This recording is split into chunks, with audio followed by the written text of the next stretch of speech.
And welcome everyone. May be seated.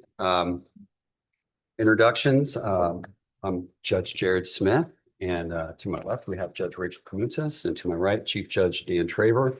And if you're wondering why all these folks are in the room, that's partly my fault. I'm doing a homeschool mock trial here tomorrow, and I offered the courtroom for everyone to come and observe to see what this courtroom would look like. And I said they might get a chance to see some people argue some actual real cases. And I'm sure they will be impressed by counsel's presentations today. So with that said, we are here for our first case, which is David Olson, MD versus Christopher and Tammy Costello as personal representative of the estate of Ryan Costello, deceased in Infinite Health Collaborative, PA. Case number 250824. And counsel for the appellant, if you would want to come forward and then let us know how much time you would like to reserve for rebuttal. And good morning, Nate. Please the court. Dinah Stein on behalf of Dr. Olson. Just for clarification, these were listed as two oral arguments, but it's the same counsel, same brief, so I presume it's the same oral argument. With that, I would ask for 5 minutes for rebuttal. Thank you. Thank you, counsel. You may begin. And we're here today, of course, on the question of whether a Minnesota doctor who comes to Florida in the course of his work and treats a professional baseball player on the same team that he works for is protected by Minnesota workers' compensation immunity or Florida law, no immunity under Florida law. But I'm going to start with the threshold issue, and that is, can we even be here talking to your honors today? Is there jurisdiction? And I take jurisdiction to be two-part, and one is, can we be here at all? Does this fall under Rule 9.130? And number two, assuming there is, can the court get to our second part question, which is, if Minnesota law applies, can this court determine whether or not the workers' compensation law applies? I like how you frame that, but I just want to throw one wrinkle into it, which is that in your initial brief, you talked about this court having jurisdiction over a series of two orders. So I look at this as two separate cases with two separate orders, and that we would have to have jurisdiction to review each of those orders.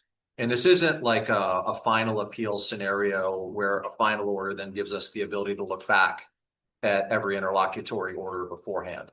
This is a situation where I think, and you can correct me if you think I'm wrong, where we would independently have to be able to exercise our power to review each of these two separate orders. And I'm struggling to see how we have jurisdiction over the first, just as a preview. And then secondly, I'm struggling to see how we have jurisdiction over the alternative finding in the second. And we did put you guys on notice as it relates to the OA about this triad of Supreme Court cases, Reeves, Culver, Hastings, that seem to discuss the idea that we would not have jurisdiction over that first order and then the backup order of the second. I'm willing to be talked out of it, but it's hard for us to overrule the Florida Supreme Court. No, and thank you, Your Honor. And I understand, because originally the court denied summary judgment. And the way I see this, and of course, if you're an appellate lawyer with an order like that, you appeal. And then because we knew there was another one coming. And the way I read the court's three orders, because she issues the first of denial, then sua sponte the same day says, but I'm determining this as a matter of law, and I'll see you again after more briefing. And so the second order adopts the findings from the first and says, this is where we stopped and let off, and this is where we end up. And so I think at the very least, I see them as a combination of orders that can coalesce, if you will, into the May 23rd order where she makes her final findings. But Judge Traver, I'd agree with you that if it was just that order and nothing more, it could be more problematic under the Hastings. What if you had a situation where it was done via cross motion for summary judgment? I mean, with like the distinction that you're trying to make, which is this was all one seamless thing that ended with this order, I appreciate. But would your thought on that be completely the same if it was a cross motion for summary judgment where your client's was denied and your colleagues was granted? I think we'd have a different order. And so we could be talking about that, because what if they did it via two different orders though? Like, and I recognize that that's not usually the way that trial judges do these sorts of things, but what if they did it in two different orders? How could we have jurisdiction over the denial? Right, understood. And maybe I could make this easy. I'm not sure the court has to review that order. The first one. The first order. I think from a substantive perspective, you're probably right, except I think you're going to run potentially into the same problem if you start talking about the alternative findings on the second order. So the second one says, hey, if I'm wrong, as a trial court judge, then I think that there's genuine issues of material fact here that relate to the application of Minnesota law. So if you and I can't speak for my colleagues up on the bench here, if you and I are on the same page that we don't have jurisdiction to review that first order, then what say you to the alternative findings in the second?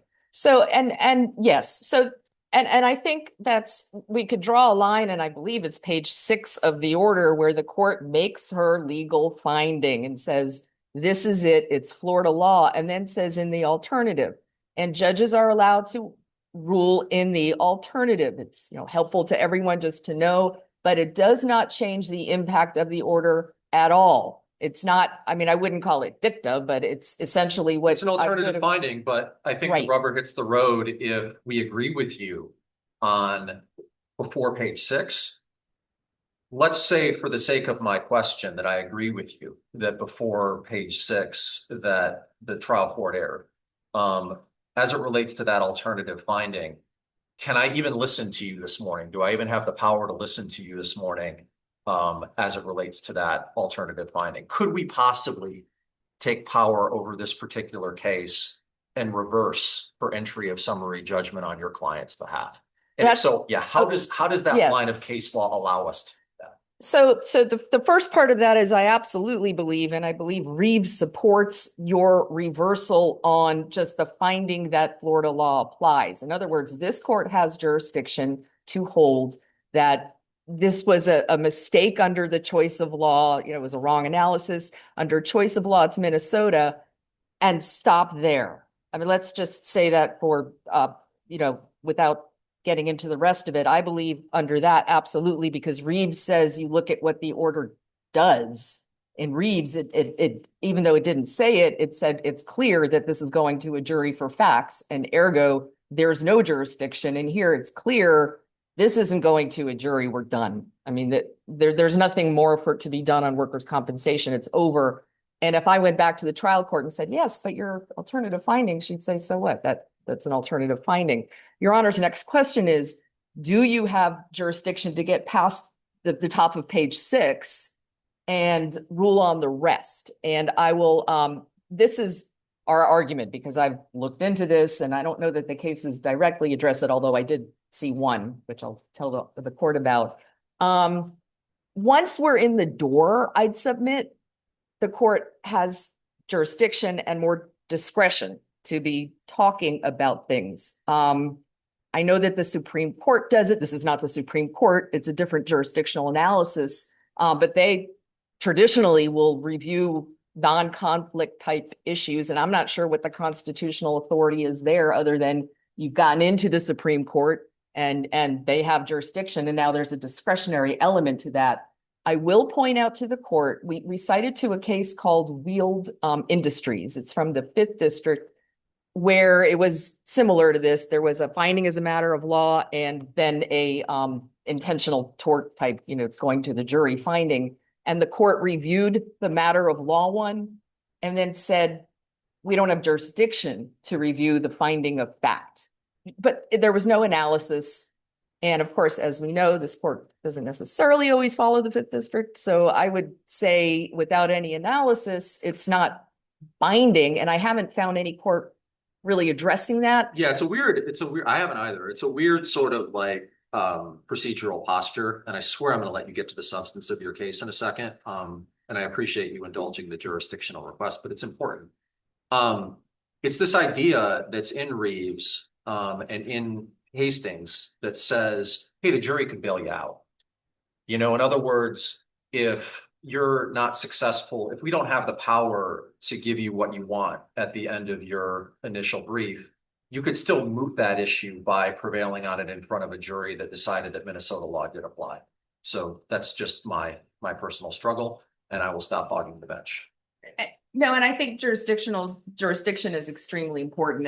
And something. And I will point out, and it's not that this is meant as a compliment to my opposing counsel, who's excellent. I mean, we had cases against each other and they didn't challenge jurisdiction. And that is, we have an order that does what Reeves and Hastings say you need to do to get into this court. And I'm going to ask them about before page 6, because Right. if that Reeves case law applies as it relates to the order granting summary judgment, I don't know that it does, but then we don't have any power to get to the substance of this case at all. And I will just push back and say your honors do, because it's exactly what your honor just said, is that when this is not a situation where this is going to go back to a jury and maybe it'll correct itself. The jury will find there's workers' compensation immunity, and then we could come back here and talk about the findings by the jury. We're done after page 6. And like I said before, if I went back to the court and said, what about after page 6? It would be a so what? That I already said Florida law applies. I said Florida law doesn't allow workers' compensation immunity. And so we're done with workers. So it is a question as a matter of law that we don't have workers' compensation immunity, and it falls right under the rule. The rest of it, it's a bigger ask. We believe your honors do have jurisdiction, and I've told your honors about the case that says you don't. But again, I don't think you need to follow it because there's absolutely no analysis. It just cites to Hastings, and then goes on. So we would ask, at the very least, that the court, I'm going to talk about the merits now, rule on the merits of the finding, and I'm going to get into that. So for the more fun part, choice of law. We've made our arguments, and I think the key thing we're coming here, want to just make clear is that this is not a medical malpractice necessarily analysis or a tort analysis under choice of law principles and the significant relationship test or relations test.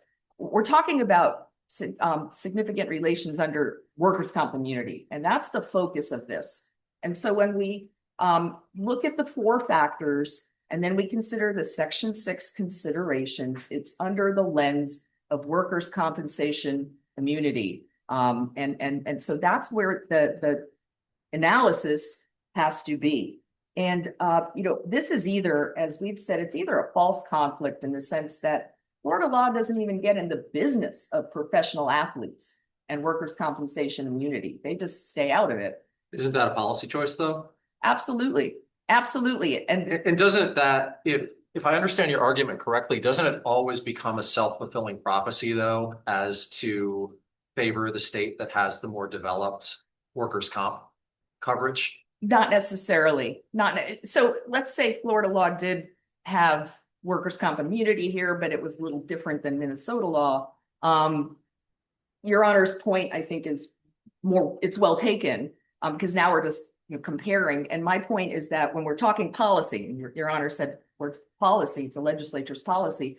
The legislature said we're not in the business of workers' compensation with professional athletes.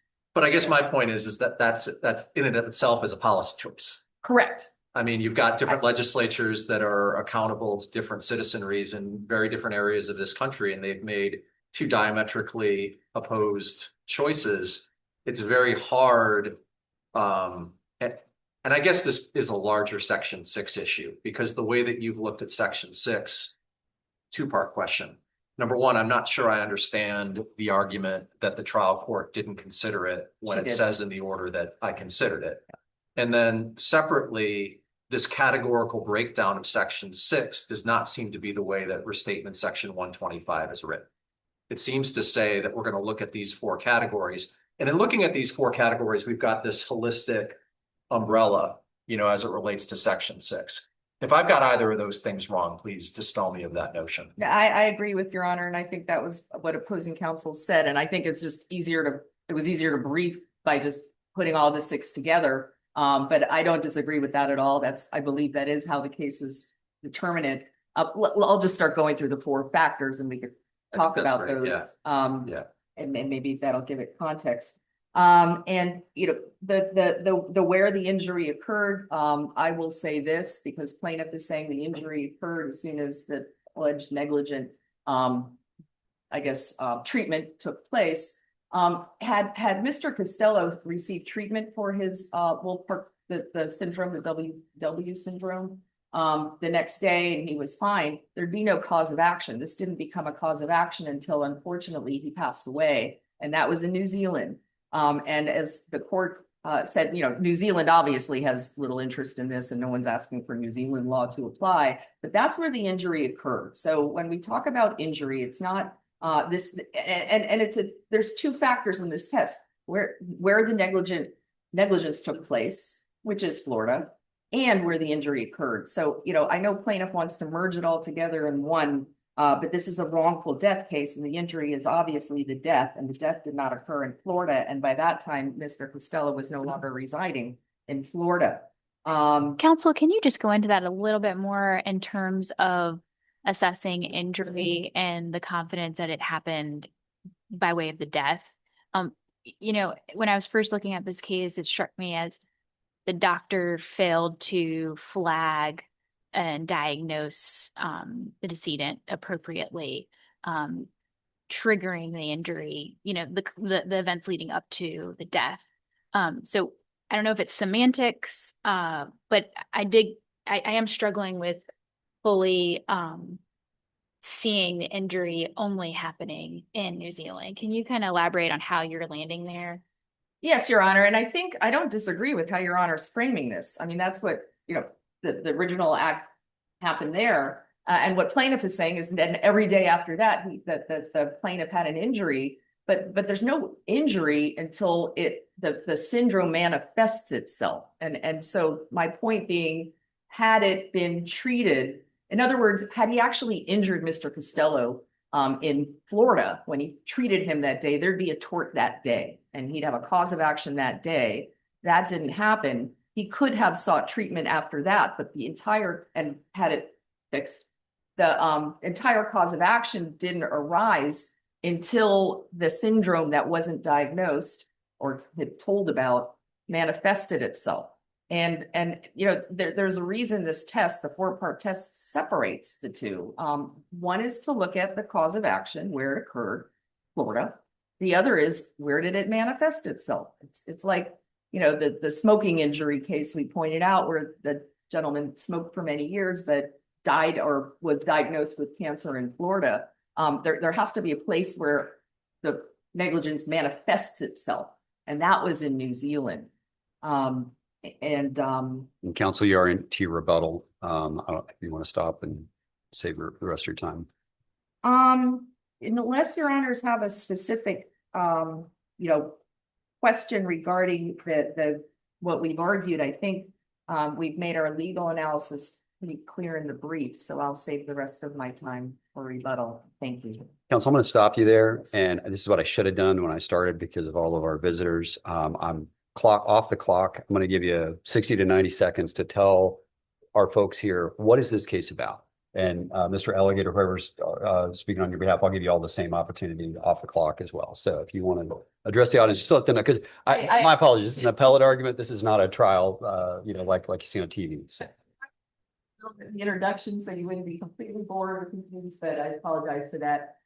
My client is a doctor who works for the Minnesota Twins, the baseball team in Minnesota. He came to Florida, to Lee County, to clear players for spring training.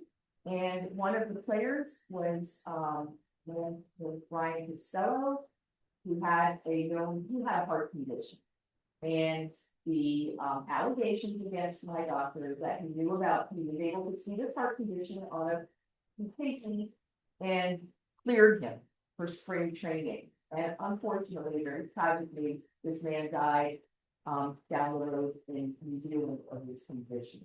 So we are saying that since this was all involving work, and I'm not going to get into the marriage or argument, this is involving work, that our doctor gets workers' compensation immunity because we can't be sued, and the plaintiffs are saying you don't get workers' compensation immunity under these facts in Florida, and this is a Florida case. So when we're arguing about Florida versus Minnesota, that's kind of what we're trying to get here. Is we kind of want Minnesota law to apply, or Florida law to apply.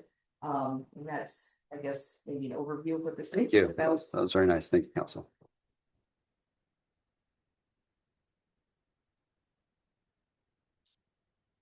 Good morning.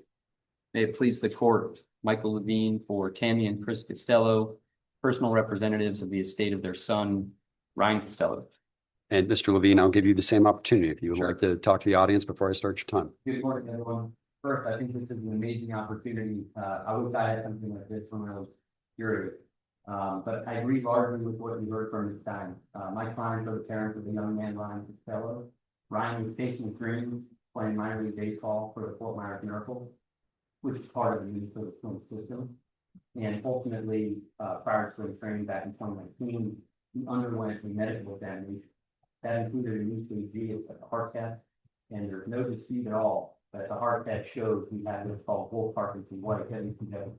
And WPW is treatable, but it's life-threatening and it's not.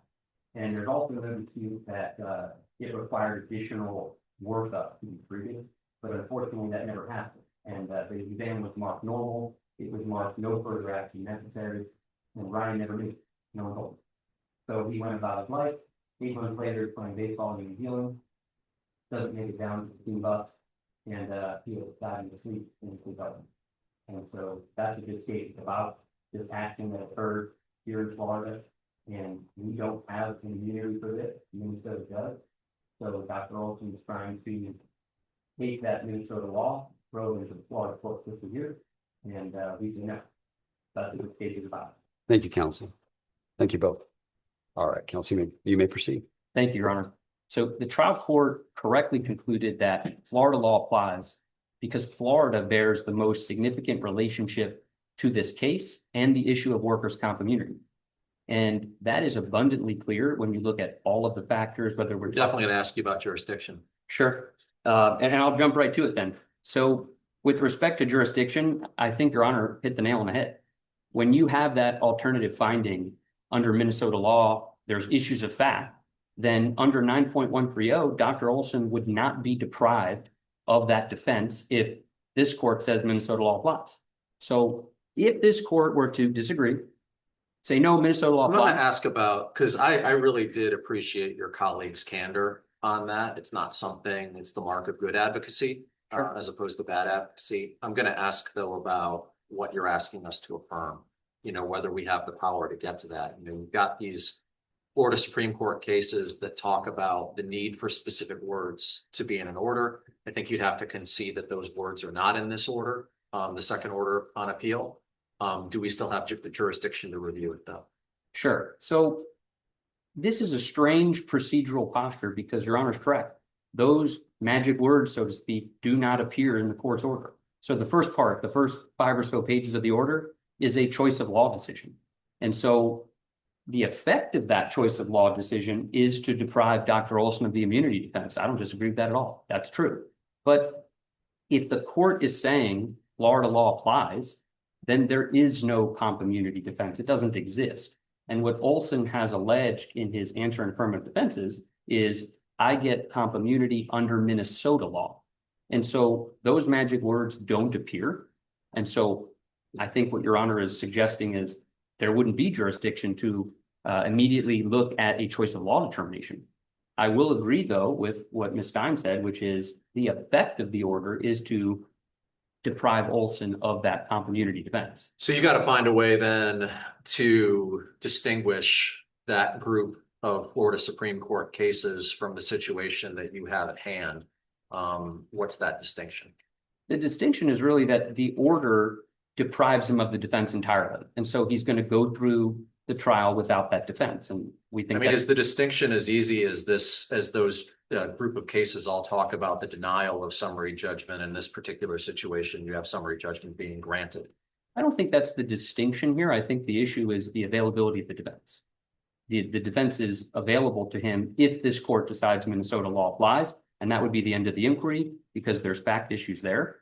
If the court affirms on Florida law, there is no immunity defense, and that's what we believe this court should do. Do you not think that that's a meaningful distinction, denial versus grant of a summary judgment? I think in this context, the meaningful distinction has to do with whether or not Olson's going to have the defense available to him. and he's not going to. And so under those principles, we look and see, is Florida the correct law? And it is. I see what you're saying, but like from a procedural standpoint, I'm struggling to think how you could grant somebody's motion for summary judgment on an issue. And is there a situation where that issue could ever still be at play at trial? Like, isn't it baked into the definition of summary judgment? Just to make sure I'm clear, what your honor is asking is if there's a grant of summary judgment. It resolves the issue legally, correct? Because if there's a factual issue, then summary judgment wouldn't be appropriate. So I think about the procedural distinction being that if there's a denial, there could be, I struggled with, I'll confess to struggling a little bit with the way that those Supreme Court decisions are worded, because I struggle to think of a situation in which summary judgment on one hand could be denied, meaning that there's genuine issues of material fact, and yet somehow there could be a situation where workers' comp immunity is resolved. Like I could not think of that situation, but it may be I may be limited by my intelligence. In that other context where you've got summary judgment being granted, it seems like being baked into the definition of summary judgment is that this can be done as a matter of law. There are no issues of fact, so the jury has no role as a finder of fact. So we might be saying the same thing. I think you're talking about the effect, though, and I might be asking you about the mechanism that gives rise to that effect. Sure. And I think that's because of the interplay between the choice of law analysis with the comp immunity. So if the court's granting summary judgment to say Florida law applies, now we've removed comp immunity from the discussion at all. That's the strange posture that this issue comes before the court. Right. The way that I've been talking to my law clerk about it is that if any lawyer tried to raise in the wake of this order, say it was affirmed, if any lawyers tries to start talking about work comp immunity at a trial, they're going to get yelled at. Like it's a closed issue, correct? It's no longer in the case. Yeah. Because the way in which it was alleged was only under Minnesota law. The trial court's order is saying Minnesota law is not here, doesn't apply. But when we look at why the trial court reached that decision and why it's correct, it's because whether we look at the 4 factors or the 7 of the Section 6 factors, they all show that Florida law has the overwhelming strong relationship with what happened here. Could you address Judge Kamoutsas' question? You know, when I look at the way in the first 2 factors that injury is described, there's 2 different ways in which injury is discussed. Where it occurred and where the conduct causing the injury occurred. Do we read the word injury as synonymous with cause of action or defense? Or do we read injury as being something else? I think it's something else. And I think that the distinction matters in certain cases more so than others. For example, a products liability case, the conduct may have occurred in some faraway place where a product was designed, manufactured, etc., but the injury may not have manifested itself until someone was using that product elsewhere. But I think if we focus on this case, the injury happened in Florida because exactly this distinction that Judge Kamoutsas was making, when Ryan was misdiagnosed, when the correct diagnosis was concealed from him, every day that went on, he suffered from WPW that he needed to be treated, but he wasn't. And so that's Florida. And the cases that we cite, the Fanning case, the Garcia case, they articulate this point quite well. You know, in Fanning, you had the prostatectomy that should have never happened. A gentleman in Colorado has a biopsy. The specimen goes off to a lab in Connecticut. They mishandle the specimen, mix it up with another patient. This gentleman ends up undergoing a prostatectomy in Colorado. Now, Olson would argue that's the injury. He had this unneeded surgery in Colorado. But the court there said, no, the injury was mishandling the specimen. The unneeded surgery was the manifestation of that. Same thing in Garcia. In Garcia, you had the flight attendant who was mugged in Florida, had a doctor-patient relationship in Florida, just like here. The malpractice occurred here. Then Garcia goes back to Spain and realizes there, hey, the doctor committed malpractice on you. The injury didn't occur in Spain when that manifested itself. It occurred in Florida when the malpractice occurred. And when we look at those 2 factors, with respect to place of injury, no one's saying that it happened in Minnesota. Olson just argues it happened in New Zealand. So that factor doesn't weigh in favor of applying Minnesota law. Then you look at the conduct causing the injury. Olson agrees, that's Florida. Of course it's Florida. That's where the exam took place. That's where they were. You look at the third and fourth factors. The third factor, domicile, residence, place of business of the parties. Olson is focusing on the headquarters of a non-party. What Olson is doing is trying to collapse the multi-factor significant relationship test into a new one-factor test. Where is the employer headquartered? That's not the test. That's not how any court that's applied this test in the work comp setting has ever gone about it. In Garcia, if they had used the Olson test, they would have said, well, it's Spanish law because they work for Iberian Airlines.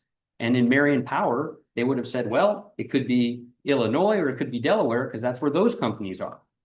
That's not the test. That's why there are these multi-factors. And so if we look at the residency, for example, Olson concedes Ryan was a resident of Florida at the time that this happened. He was playing for the Fort Myers Miracle, living in Fort Myers. Now, Olson's residence, obviously Minnesota. Then we look to the next factor, the place where the relationship is centered. Once again, Olson collapses this into the headquarters of a non-party, the Minnesota Twins. The relationship between the parties, there are two parties, Olson, Costello. Their relationship only existed here in Florida. And page 431 of the record, Dr. Olson says, Ryan was my patient. So what is the key relationship in this case? The doctor-patient relationship. Where did that exist? Only in Florida. So looking at those significant relationship factors, none of them weigh in favor of Minnesota. They weigh in favor of applying Florida law because Dr. Olson flew down to Florida. He performed a medical evaluation in Florida on Ryan Costello, who was a resident of Florida. That's where everything happened. A lot of the cases that Olson relies upon talk about the mere fortuity of a particular forum. And Olson tries to say that, where he's at here is a bit of a fortuity. That's not so. Olson had been coming to spring training for years. Not only that, Ryan's not the only person that he treated that day. He testified that he did 40 clearance evaluations. So to suggest that this is akin to a road trip from Florida to North Carolina where an accident happens in South Carolina, that's not this case.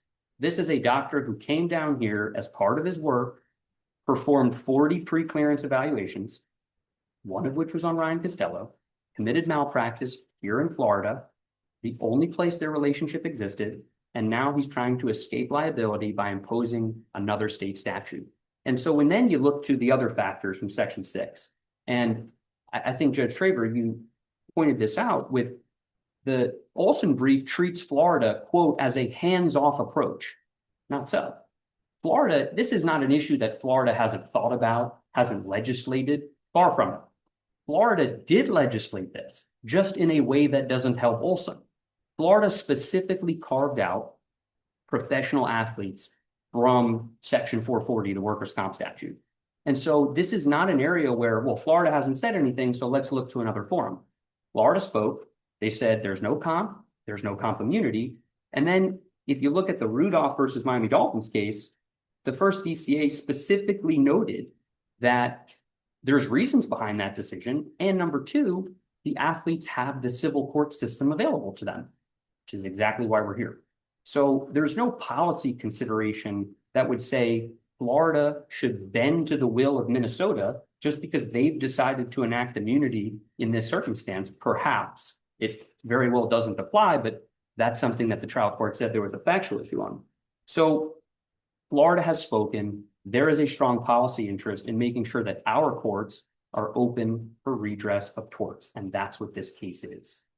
And when you look at, I guess, sort of an underlying theme of Olson's argument to collapse this test into one, where are the Twins headquartered? Olson treats that as being the most important because, well, that's where they worked and this is a work comp immunity. But work comp immunity is immunizing a co-employee from a tort. The tort is intertwined in the defense, and therefore we have to look at the tort. Where did the tort occur? It occurred here. Where was Olson working at the time that he committed malpractice? Here. That's not what subsection 1 says. It says with respect to an issue in tort. Sure. So it seems like that, and I understand why you would take this tack from an advocacy perspective, because if we're just looking at where the tort occurred, we're probably not here today. It's an easy call. if we're looking at where the issue in tort arose, aren't we looking at the way that section 145 of the restatement reads with perhaps some of the later sections in the restatement which relates to defenses? Sure. Because you could have a situation, right, where a jury was instructed, I'm instructing you on the negligence law and the medical malpractice law of Florida, but I'm also instructing you to apply this Minnesota law for this defense. I mean, that's not, it's atypical, but it's not odd. It's not impossible. Yeah. The courts recognize that there may be circumstances where two different laws are applied to two different issues in the case. But the tort is intertwined with this defense because the comp immunity defense is one that's tied to the tort itself. But either way, you still end up in the same place, which is that Florida law applies. Why is that? Because where was Dr. Olson working? Here. Where was Ryan Costello working? Here. They were performing their work in Florida. For Dr. Olson, his work was to come down to spring training, spend time with the Fort Myers Miracle, be available to those players, perform the clearance examination on those players. That's where he was working. And for Ryan Costello, where was he working? Here. He never stepped foot in Minnesota. He was working for the Fort Myers Miracle. So whether you even view it in such isolation to say, I'm only looking at this employment relationship, but the employment was taking place here. And that's why in the Garcia case, the 11th Circuit specifically said, this is not a contract case. This is a tort case. And so they were not moving towards, well, because you have this relationship with Iberia Airlines in Spain, we're going to apply Spanish law. No, they focused on where they were. And I think this case even furthers that point that it's not that they were here by some happenstance. This is where they were working. Ryan was assigned to the Fort Myers Miracle. Dr. Olson was directed to come do the examinations of the Fort Myers Miracle here in Fort Myers.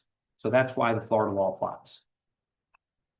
Happy to answer any other questions about the factors, but I've gone through much of them and I don't see any that bend towards Minnesota. And I think the overwhelming issue here is when a doctor comes to this state, commits malpractice in this state on a Florida resident, Florida law applies. We don't take the Minnesota statute, particularly where Florida has already legislated this very issue.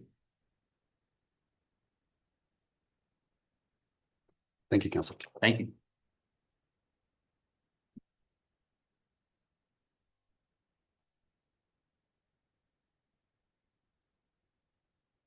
Just some quick points on jurisdiction, and when there's no case, and Reeves and Hastings don't preclude jurisdiction. The courts is just inquiry, whether how far we interpret them. But when there is no case on point, you can revert to the rule, and the rule talks about orders that determine as a matter of law there's no workers' compensation immunity. So that just under the plain language of the rule, that a party is not entitled to workers' compensation immunity. It's a pretty simple analysis because that's exactly what this order does. And as counsel concedes, we get back to the trial court level, there's no issue with workers' compensation anymore based on that order. Can you address the fourth factor? Because I thought your colleague makes an interesting point, both in his briefing and here today.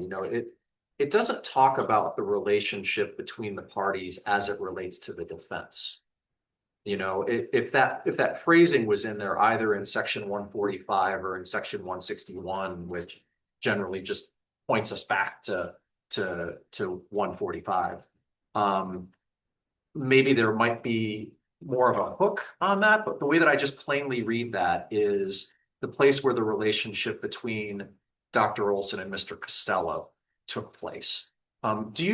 First off, do you read that differently? And secondly, how could we have any other interpretation that the place where their relationship is centered is the only place where they ever actually met each other? Oh, sure. I'll start by, and I was going to point out that Dr. Olson, as to that, could not have treated Mr. Costello in Florida, but for his employment. That he's not licensed in Florida, and there's a federal statute that allows team physicians to come to other states and treat players. So, but for his employment, the tort couldn't have taken place. So can we say that this is just, it's not like the twins sent him to a local doctor's office in Florida, and that's the Garcia case where he's treated. they sent their doctor to Florida under this federal statute to clear Mr. Costello. I don't necessarily know what bearing, I mean, I get that the twins kind of permeate and umbrella this entire case because that's the mechanism that brought these parties together. But if I look at the language of the factor, where the relationship between the parties is centered, the parties are these two parties. It's not the twins. And I'd submit that's where the Section 6 factors come to play, because now we're talking about the continuity, the policies. I mean, this, as we know, Mr. Costello was injured in Mississippi and got workers' compensation immunity. And now we come to Florida under the same, different situation. Now we have this statute that allows the team physician to come there, and there's no workers' compensation immunity. That's why I don't think you can just untether this from the twins.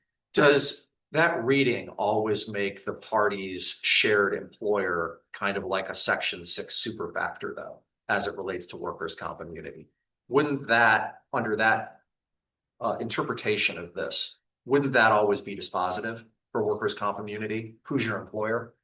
I mean, and I would think, there are a couple in the restatement, the section on defenses, there are a couple of immunity restatement things, but workers' comp immunity isn't one of them. And for example, if you're talking about like family immunity, it talks about the place where the family is domiciled kind of being the super factor, but there's no super factor that I'm reading. And please correct me if I'm wrong, but there's no super factor as it relates to where the parties are both employed. And we haven't advocated this as a super factor. I'm not sure that it necessarily is, because there could be other factors involved. I mean, every case is determined on its facts. Here, perhaps we are elevating it higher than we would in another case. I think you'd have to, because yes, of the nature of the defense. I think where I'm having some trouble with it is I don't see anything in Bishop which adopts the restatement to be able to say that that's so. Because it's 4 factors, right? Whether it's a defense or whether it's, and we talk about one maybe being more important given the particular context of a defense or a case. And I think I understand your argument to be, because we're advancing a workers' comp defense, that all of a sudden elevates. Yeah, that's exactly where I was about to go. Is that, yeah. and that's what Bishop says, and the other Stallings, the other cases we cite to, is that every case, that's your first step in this entire analysis, is what are we even talking about legally? And if you're talking about an auto accident and let's say vicarious liability or dangerous instrumentality, that's your lens, your focus, where the factors are going to look, more towards. And here it happens to be workers' compensation immunity. I'm not sure you can just untether the employer and say, well, Dr. Olson happened to be in Florida when he couldn't have been here treating Mr. Costello, absent that relationship where they both worked for. So perhaps it is a bit of a super factor, but we're not asking the court to disregard the other factors, which certainly don't weigh against us. I mean, Mr. Costello wasn't even living here when the unfortunate event happened. So, I mean, this has a lot of factors that don't weigh in favor of Florida. Council, I know we're past time, but any Right. other follow-ups? It's hard for me to yell at the chief judge. Appreciate the indulgence. We would ask the court to reverse this order. Thank you. Okay, thank you, counsel. All right, and we will be in recess, and thank you both for explaining your case